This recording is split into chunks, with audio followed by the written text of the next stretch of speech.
کہ میں ایک عورت کی گود میں سر رکھ کر سوئی تھی، لیکن اب میں کہاں تھی؟ مجھے کچھ سمجھ نہیں آ رہا تھا۔ میں گھبراہٹ کے عالم میں فوراً پردوں کی طرف گئی تھی۔ پردہ ہٹایا تو ایک کھڑکی تھی جو بھاری تالے سے بند کی گئی تھی۔ مجھے اب مزید تشویش ہونے لگی تھی۔ میں نے نظر گھما کر دیکھا تو ایک اور چھوٹی سی کھڑکی موجود تھی جو کافی اوپر تھی۔ میں نے ایک سٹول کھینچ کر اس کھڑکی کے نیچے رکھا تھا جو ڈریسنگ ٹیبل کے پاس موجود تھا۔ یقیناً کوئی اس پر بیٹھ کر تیار ہوتا تھا۔ میں اس پر چڑھ گئی تھی اور جیسے ہی میں نے باہر کی طرف دیکھا میں اگلا سانس لینا بھول گئی تھی۔ باہر ایک بہت بڑا ہال تھا جہاں پر کافی تعداد میں مرد بیٹھے ہوئے تھے اور ان کے سامنے کئی عورتیں گھنگرو پہنے مردوں کو لبھا رہی تھیں۔ میرا دل دھڑکنا بھول گیا تھا۔ میں وہیں اس ٹول پر بیٹھ گئی۔ ایسا لگتا تھا جیسے میرا دل ابھی باہر آ جائے گا۔ میں کہاں آ گئی تھی؟ مجھے کچھ سمجھ نہیں آ رہا تھا۔ چند لمحے میں کچھ بول ہی نہیں پائی تھی، لیکن جیسے جیسے میرا دماغ بیدار ہونے لگا مجھے تمام حقیقت سمجھ آنا شروع ہو گئی تھی۔ وہ عورت کوئی معمولی عورت نہیں تھی، بلکہ اس نے باقاعدہ طور پر مجھے کڈنیپ کروایا تھا۔ بے ہوش ہونے سے پہلے میں نے صرف ایک آواز سنی تھی، لڑکی بے ہوش ہو چکی ہے، آ جاؤ۔ یعنی وہ عورت کوئی معمولی عورت نہیں بلکہ گینگ وار تھی۔ میں گھبرا کر دروازے کی طرف بڑھی تھی، زور زور سے دروازہ پیٹنے لگی تھی۔ کوئی ہے؟ دروازہ کھولو! کون لایا ہے مجھے؟ میں مسلسل چیخ رہی تھی۔ ایسا لگ رہا تھا جیسے میرا دل کوئی مٹھی میں مسل رہا ہو۔ مجھے اپنی ہر غلطی کا احساس ہو رہا تھا۔ شوہر سے کتنی بھی لڑائی ہو، بیوی کو بنا سوچے سمجھے اس طرح اکیلے باہر نہیں نکلنا چاہیے۔ آج مجھے اپنی غلطی کا بے حد احساس ہو رہا تھا۔ میں روتے روتے زمین پر بیٹھ گئی تھی۔ میرا حال کافی بے حال تھا۔ میں اب ایک بار پھر سے چلانے لگی تھی، کوئی ہے؟ بچاؤ! مجھے یہاں سے نکالو! میں ایک شریف عورت ہوں، میرے ساتھ ایسا ظلم مت کرو! اللہ کے لیے مجھے بخش دو، مجھے جانے دو!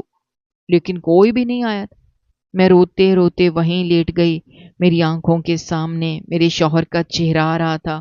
میری بچیاں مجھے شدت سے یاد آ رہی تھیں۔ نہ جانے اس وقت کیا ٹائم ہو رہا تھا، مجھے کچھ پتا نہیں تھا۔ مجھے ایک بار پھر چکر آنے لگے، آنکھیں بھاری ہونے لگی تھیں، اور کب میں روتے روتے دروازے پر ہی پڑی بے ہوش ہوئی مجھے کچھ پتا نہیں چلا۔ میری آنکھ تقریباً 1 گھنٹے بعد پانی کے چھینٹے سے کھلی تھی۔ میں نے موندی موندی آنکھیں کھول کر دیکھی تو سامنے 2 عورتیں بھاری لباس پہنے کھڑی ہوئی تھیں۔ چہرے پر کافی میک اپ تھوپ رکھا تھا۔ چند لمحے میں بالکل خاموشی سے ان کو دیکھتی رہی تھی، مگر جیسے ہی میرا دماغ بیدار ہوا میں فوراً اٹھ کر بیٹھ گئی تھی اور ان دونوں لڑکیوں کو دیکھتے ہوئے بولی، کون ہو تم لوگ اور مجھے یہاں کون لایا ہے؟ جب اچانک ایک عورت نے آگے بڑھ کر میرے منہ پر زوردار تھپڑ رسید کیا تھا۔ مجھے دیکھتے ہوئے بولی، تمہاری وجہ سے 2 گاہک اٹھ کر چلے گئے، تم نے اتنا پریشان کیا، کس نے کہا تھا تمہیں شور مچانے کے لیے؟ جب تمہیں احساس ہو گیا تھا کہ یہ جگہ ٹھیک نہیں ہے تو چپ نہیں رہ سکتی تھی؟ اس کی بات سن کر میں اس کو دیکھتے ہوئے چلا کر بولی، خبردار جو تم نے مجھے مارا، سچ سچ بتاؤ مجھے یہاں کون لایا ہے؟ میں ایک شریف عورت ہوں، میں نے کبھی ایسی جگہوں کا رخ بھی نہیں کیا۔ میرے شوہر تم لوگوں کو چھوڑیں گے نہیں، مجھے یہاں سے جانے دو۔ جبکہ دوسری عورت ہنستے ہوئے بولی، یہاں سے جانے کی حسرت لیے کئی عورتیں اس حویلی کے پیچھے دفنا دی گئی، تمہارا بھی وہی حال ہونا ہے۔ بہتر ہے تم چپ چاپ رہو، اگر زیادہ شور مچاؤ گی تو بڑی بی تمہیں مار دیں گی۔ انہوں نے کہا ہے کہ تمہاری چمڑی ادھیڑ دیں، مگر تمہیں دیکھ کر لگ رہا ہے کہ تم واقعی ایک شریف عورت ہو، اس لیے تمہارے ساتھ ہم رعایت کر رہے ہیں، لیکن بدلے میں تم سے تعاون چاہتے ہیں کہ خاموش رہو، نہیں تو یہاں پر زندہ زمین میں گاڑ دی جاؤ گی اور کوئی بچانے نہیں آئے گا۔ جبکہ میں ان کے آگے ہاتھ جوڑتے ہوئے بولی، تم لوگ جیسا سمجھ رہے ہو ایسا نہیں ہو سکتا، اللہ کے لیے مجھے یہاں سے نکال دو، میں ہمیشہ تم لوگوں کی شکر گزار رہوں گی اور باہر جا کر بھی پیسے دوں گی۔ میرے شوہر کافی امیر انسان ہیں، جبکہ وہ دونوں مجھے دیکھتے ہوئے بولی، دعا کرتے ہیں کہ تمہاری زندگی کا کبھی کوئی سچ معلوم نہ ہو۔ کھانا بھیج رہی ہوں، چپ کر کے کھانا کھا لینا، شور نہیں کرنا۔ یہاں کی مالکن بہت ظالم ہے، تمہیں بالکل بھی رعایت نہیں دی جائے گی۔ جس طرح سب کے ساتھ سلوک ہوتا ہے تمہارے ساتھ بھی کیا جائے گا، اور میں نہیں چاہتی اتنی جلدی تم پر کسی بھی قسم کی سختی ہو۔ یہ کہتے ہوئے وہ دونوں عورتیں چلی گئی تھیں، جبکہ پیچھے میں پھوٹ پھوٹ کر رونے لگی تھی۔ مجھے اب اپنی غلطیوں کا شدت سے احساس ہو رہا تھا۔ مجھے اس طرح اپنے شوہر کا گھر نہیں چھوڑنا چاہیے تھا۔ یہی ایک بات بار بار میرے دماغ پر ہتھوڑے کی مانند لگ رہی تھی۔ تھوڑی دیر بعد کمرے کا دروازہ ہلکا سا کھٹکھٹا کر ایک کم عمر لڑکی اندر آئی تھی اور میرے سامنے کھانے کی ٹرے رکھتے ہوئے بولی، باجی کھانا کھا لو، اس طرح رونے سے کبھی بھی مسئلے کا حل نہیں نکلتا۔ اور ہاں، یہاں پر آنے والی لڑکیاں صرف روتی ہی ہیں، ان کو بالکل بھی رعایت نہیں ملتی۔ بہتر ہوگا چپ چاپ کھا لو۔ میں نے سر اٹھا کر دیکھا تو کم از کم وہ بچی 14 یا 15 سال کی تھی۔ میں کچھ کہتی اس سے پہلے ہی وہ بولی، مجھے معلوم ہے آپ یہی سوال کرنا چاہ رہی ہوں گی، میں یہاں کیوں آئی؟ بہتر ہوگا کہ آپ بس اپنے آپ پر دھیان دو اور دعا کرو کہ آپ کو آپ کی زندگی کا ایک بھی سچ معلوم نہ ہو، کیونکہ اگر آپ کو سچ معلوم ہو گیا تو آپ کو زندگی سے نفرت ہو جائے گی اور پھر آپ جینے کی تمنا بھی چھوڑ دیں گی۔ یہ کہہ کر وہ بچی کمرے سے چلی گئی تھی۔ یہ لوگ کیا بول رہے تھے مجھے کچھ سمجھ نہیں آ رہا تھا۔ میری زندگی کا کون سا سچ تھا جو مجھے معلوم نہیں تھا؟ شاید یہ لوگ بہک گئے تھے۔ مجھے اب شدت سے اس عورت پر غصہ آ رہا تھا جو مجھے یہاں پر لائی تھی۔ میں بس ایک دعا مانگ رہی تھی کہ یہاں سے نکلنے سے پہلے میرا سامنا اس ظالم عورت سے ہو جائے۔ میں اس کا منہ نوچ لوں گی، اس کو اتنا ماروں گی کہ وہ مرنے کی دہلیز پر آ جائے گی۔ اس کی وجہ سے آج میں اتنی گندی جگہ پر پھنسی تھی۔ یہ کوئی عام جگہ نہیں تھی، بلکہ ایک کوٹھا تھا جہاں پر کئی طوائفیں موجود تھیں۔ جنگ کرنے کے لیے بھی انسان کو کھانے کی ضرورت پڑتی ہے۔ پیٹ میں اگر کھانا ہوگا تبھی میں کچھ کر پاؤں گی۔ یہی سوچ کر اپنی طرف پلیٹ گھسیٹی تھی اور دھیرے دھیرے لقمے بنا کر دال چاول کھانے لگی تھی۔ کھانا تناول کرنے کے بعد ایک بار پھر مجھے اپنی آنکھیں بھاری ہوتی ہوئی محسوس ہوئیں، اور کب میں دوبارہ وہیں گر کر نیند میں گئی مجھے کچھ علم نہیں ہوا تھا۔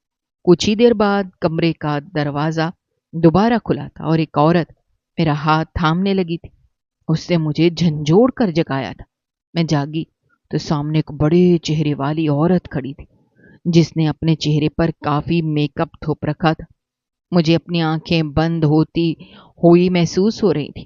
وہ عورت مجھے دیکھتے ہوئے بولی، میں تمہیں باہر لے کر جا رہی ہوں، چپ چاپ وہاں پر کھڑی رہنا، سمجھ آئی؟ مجھے اس کی باتیں سمجھ آ رہی تھی، لیکن میں کوئی رد عمل نہیں دے پا رہی تھی۔ اس عورت نے مجھے تھام لیا تھا اور باہر لے آئی تھی۔ میں اس کے سہارے ہی باہر آئی تھی۔ باہر کافی سارے مرد حضرات بیٹھے ہوئے تھے۔ اچانک ہی مجھے اپنے دوپٹے کا خیال آیا تھا، مگر میرا وجود اتنا زیادہ نڈھال ہو رہا تھا کہ میرے منہ سے ایک لفظ بھی ادا نہیں ہو رہا تھا۔ یقیناً اس کھانے میں کوئی دوا ملائی گئی تھی جس سے میرا پورا وجود نشے کی حالت میں آ گیا تھا۔ محسوس میں سب کر رہی تھی لیکن کچھ بول نہیں پا رہی تھی۔ دھیرے دھیرے مرد حضرات اٹھ کر مجھے چاروں طرف سے دیکھنے لگے تھے۔ میری باقاعدہ طور پر نمائش ہو رہی تھی۔ میں اندر ہی اندر ختم ہو رہی تھی۔ آنکھوں سے آنسو نکل رہے تھے، لیکن میں اپنے آپ کو بے حد بے بس محسوس کر رہی تھی۔ سا لگ رہا تھا جیسے میں ایک کٹھ پتلی ہوں جو کسی کے اشارے پر ناچ رہی ہوں۔ اچانک ہی مجھے دروازے پر اپنے شوہر کا عکس نظر آیا تھا۔ اس پل میرا سر اتنی شدت سے گھوما تھا کہ میں وہیں پر گر کر بے ہوش ہو گئی تھی۔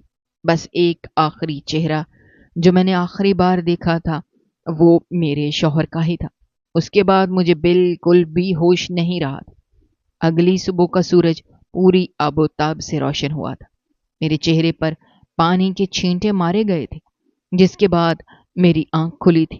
مندی مندی آنکھیں کھول کر میں بیٹھی تو کل والی وہی دونوں عورتیں سینے پر ہاتھ باندھ کر کھڑی ہوئی تھیں۔ ان دونوں کو دیکھتے ہی میں نے گہری سانس لی تھی۔ کچھ دیر تک میں کچھ بول ہی نہیں پائی تھی، لیکن جیسے ہی میرا حال بہتر ہوا میں ان دونوں کو دیکھتے ہوئے بولی، کل میرے ساتھ کیا ہو رہا تھا؟ وہ مرد حضرات کون تھے؟ جبکہ وہ بولی، تمہاری بونی لگائی گئی ہے، تم دو آدمیوں کو پسند آئی ہو، دونوں ایک ریٹ لگا رہے ہیں، اس لیے تمہارا ابھی تک سودا نہیں ہوا۔ دعا کرو معاملہ انہی دونوں کے درمیان رہے۔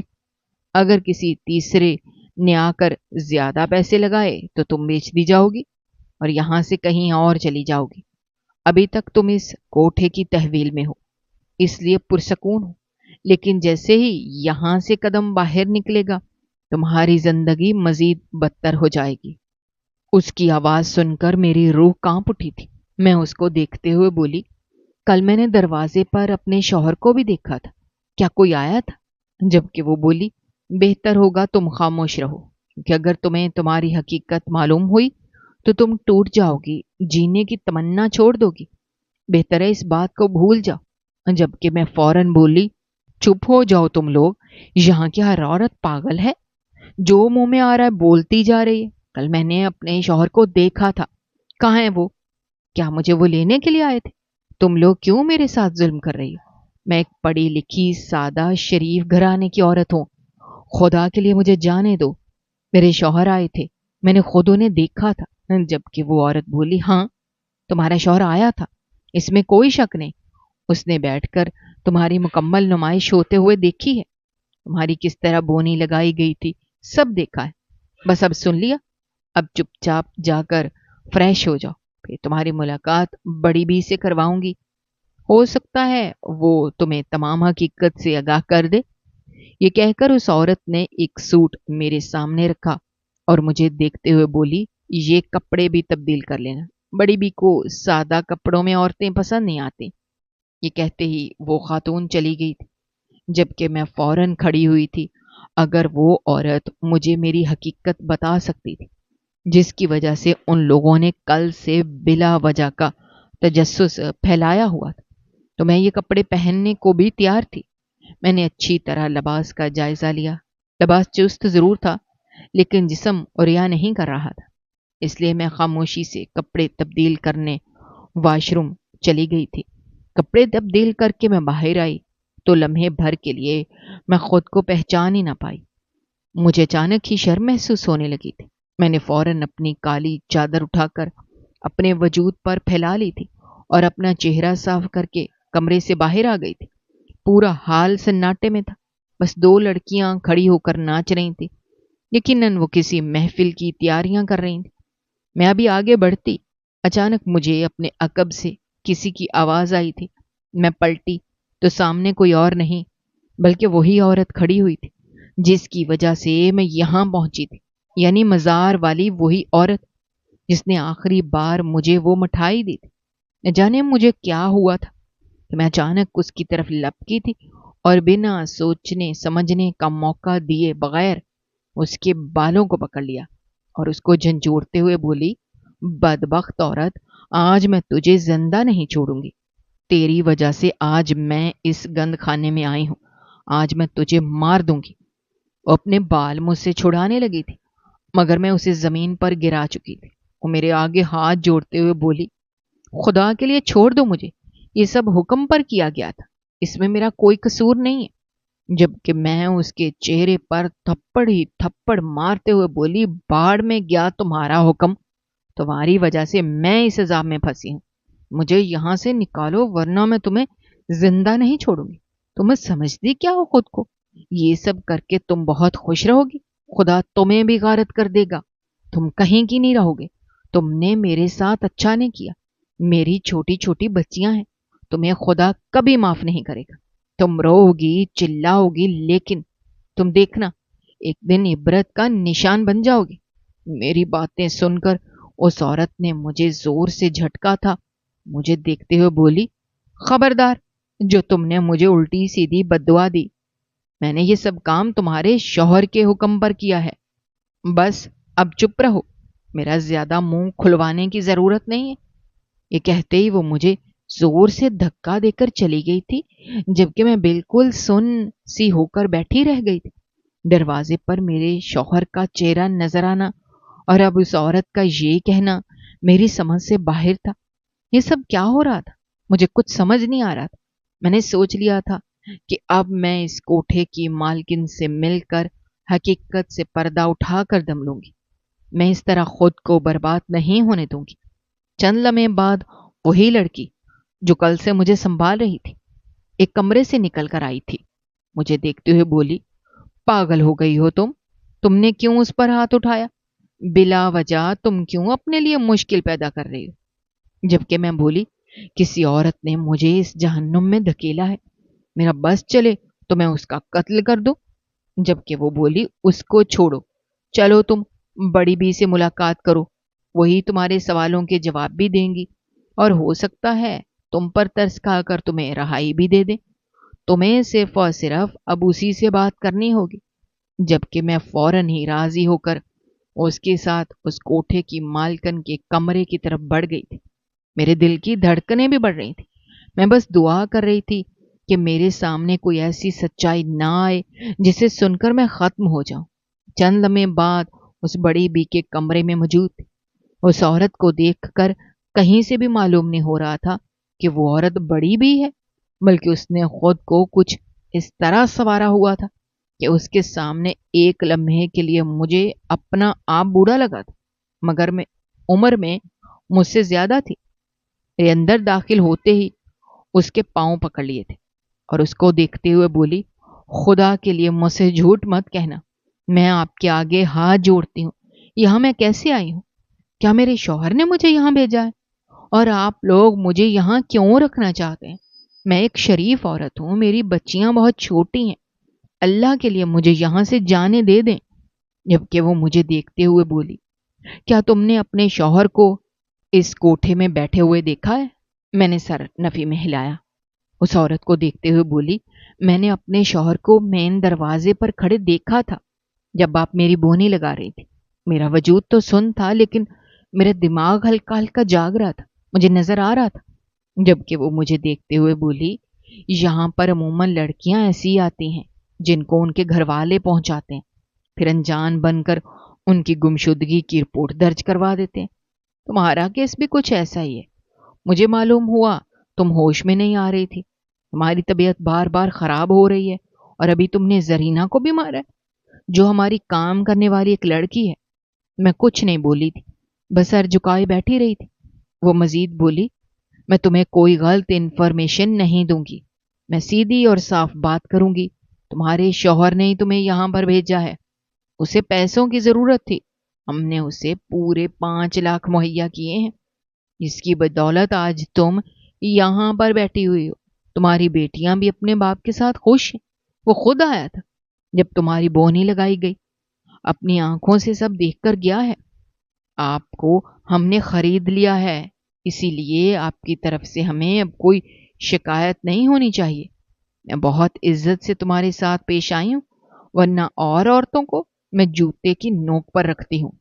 مگر تم شریف ہو، پڑھی لکھی عورت ہو، چاہتی ہوں تم ہمارے ساتھ تعاون کرو، بدلے میں تمہیں بھی تعاون ملے گا۔ اس عورت کی بات سن کر میں سانس لینا بھول گئی تھی۔ ایسا لگتا تھا جیسے میرے دل کو کسی نے مٹھی میں لے کر مسل دیا ہو۔ میں اس عورت کے قدموں میں اپنا سر رکھتے ہوئے بولی، بڑی بی، آپ اس کوٹھے کی مالکن ہیں، آپ کو میرے علاوہ کئی عورتیں مل جائیں گی، لیکن خدا را مجھے جانے دیں، میں بہت شریف عورت ہوں، یہ سب گناہ ہے، میں نہیں کرنا چاہتی، میں کبھی بھی یہ غلط کام نہیں کر پاؤں گی۔ آپ کے پاس بہت پیسہ ہوگا، بہت ایسے گاہک ہوں گے جو آپ پر ہزاروں نچھاور کر دیتے ہوں گے، مگر میرے پاس میری صرف 2 بچیاں ہیں، اگر میں ان سے جدا ہو گئی تو ان کی تربیت نہیں ہو پائے گی، ان کا باپ ان معصوموں کو بھی بیچ دے گا، پلیز ایسا مت کریں۔ ابھی میں مزید کچھ کہتی اس سے پہلے ہی میرے عقب سے آواز آئی تھی، میں اتنا بھی ظالم نہیں ہوں کہ اپنی اولاد کو بیچ دوں گا۔ میں نے پلٹ کر دیکھا تو میرے شوہر وہاں کھڑے ہوئے تھے۔ اندر آتے ہی انہوں نے بڑی بی کو سلام کیا